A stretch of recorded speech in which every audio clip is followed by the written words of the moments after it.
Chapitre 166 de Jujutsu Kaisen. Yuji assume les accusations qui lui sont portées par Judgment, les actes de Shibuya ayant eu trop d'impact sur lui. Yuji ne peut pas faire comme si de rien n'était et il plaide coupable. Judgment le condamne alors à mort et Yuji est donc soumis à la peine de mort. Dorénavant, comment va-t-il s'en sortir? Que va faire Higuruma? Nous saurons tout dans ce chapitre. Très bonne vidéo, lâche ton pouce.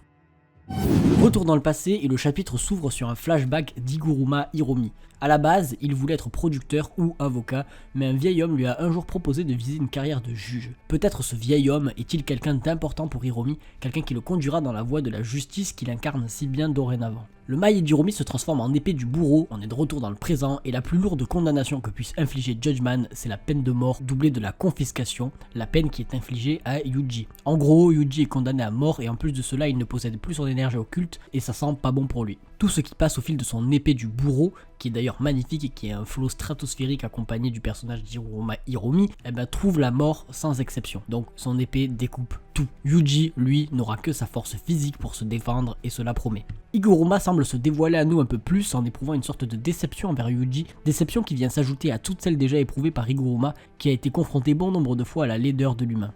Higuruma semblait avoir une sorte d'espoir en Yuji et se retrouver à devoir lui donner la mort semble avoir un effet sur lui. Il s'énerve et dira d'ailleurs à Yuji qu'il est comme les autres, qu'il qualifie de faible et de repoussant, et que devant lui ne se trouvent que les ténèbres sans fin. Yuji lui ne lâche rien et se bat contre Hiromi en jouant de sa rapidité et de sa ruse. On peut distinguer encore une fois à travers les dessins d'Akutami la puissance des coups et des attaques et surtout la rapidité du combat et de Yuji. On retourne dans le flashback d'Hiromi et lorsque l'opportunité de devenir juge se présenta à lui, il ne la désirait pas. Hiromi, lui, ne veut pas la gloire et c'est pas ce qui l'intéresse. Et Hiromi, encore une fois, il dévoile un côté tellement touchant et tellement humain, se rapprochant toujours plus de sa personnification avec la justice et l'égalité. Et il se demande d'ailleurs pourquoi Yuji a reconnu être l'auteur de ces meurtres. Et en vérité, comme théorisé dans le chapitre précédent, la pièce à conviction fournie par Judgment avait été partagée avec Hiromi, connaît son contenu.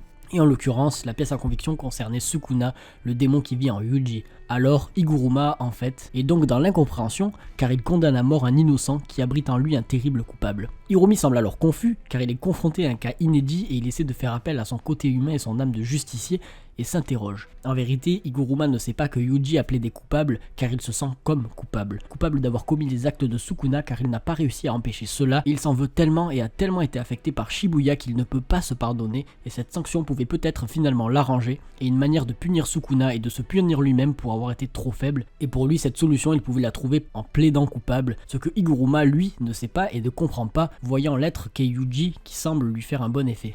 Yuji lui porte un énorme coup à Higuruma qui est perturbé par ses réflexions et réduit son maillet, et alors que Yuji se sera défendu jusqu'au bout, aura lutté corps et âme contre la mort sans même une once d'énergie occulte, ce qui prouve d'ailleurs son niveau monstrueux et son énorme potentiel, et surtout son power-up et que Yuji promet tellement durant cette traque mortelle et la suite de Jujutsu Kaisen, Higuruma cesse d'essayer de le tuer, il range son maillet, et après avoir pris son coup sans se défendre, il dira à Yuji qu'un individu qui n'est pas capable de discernement ou de maîtrise de lui-même, en l'occurrence Yuji et Sukuna, est considéré en état de démence et à Shibuya c'est Sukuna qui a pris le contrôle du corps de Yuji, alors Yuji est considéré comme en démence selon le code pénal japonais. Comme Yuji n'était pas maître de lui-même, il n'a rien fait de volontaire et il est donc jugé non coupable et sa condamnation à mort s'annule. Higuruma porte son jugement.